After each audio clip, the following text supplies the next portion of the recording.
When you want to calculate a sum, for example 56 times 9, you start by keying in the first number. The microprocessor stores the code for the number in its memory and then sends the code to the display. You then press a key to tell the calculator what operation you want it to do. For example, multiplication. The code for this is also stored in the memory. You then input the second number, which is again stored and displayed. Finally, you press the equals key. This tells the microprocessor to look in the memory, perform the operation on the two numbers, and send the result to the display.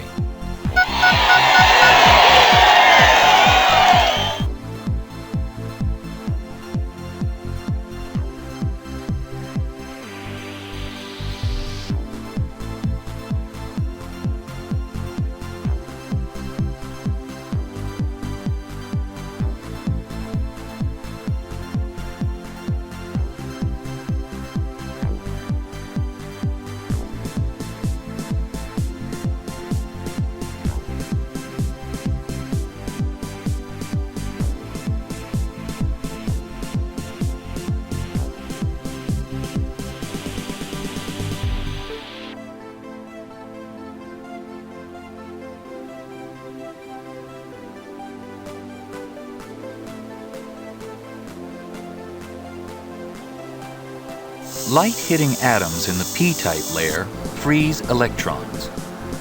These electrons are attracted to the n-type layer. Electrons from deeper in the p-type layer replace those which are lost. As more light rays hit the cell, electrons flow around a circuit as an electric current before returning to the bottom of the p-type layer.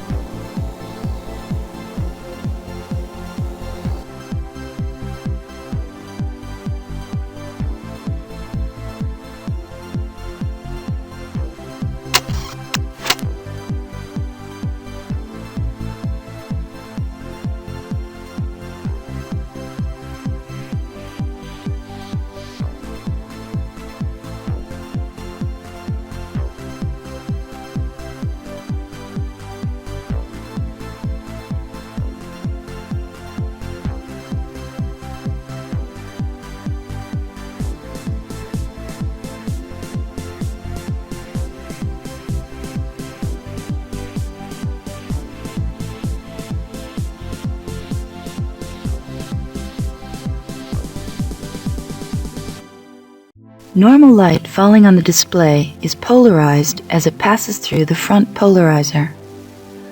If a segment is off, the light is twisted as it passes through the liquid crystal layer. This means that it can pass through the rear polarizer. It is then reflected back by the mirror and the segment appears light. If the segment is on, however, the liquid crystal does not twist the polarized light. The light can no longer pass through the rear polarizer, and the segment appears dark.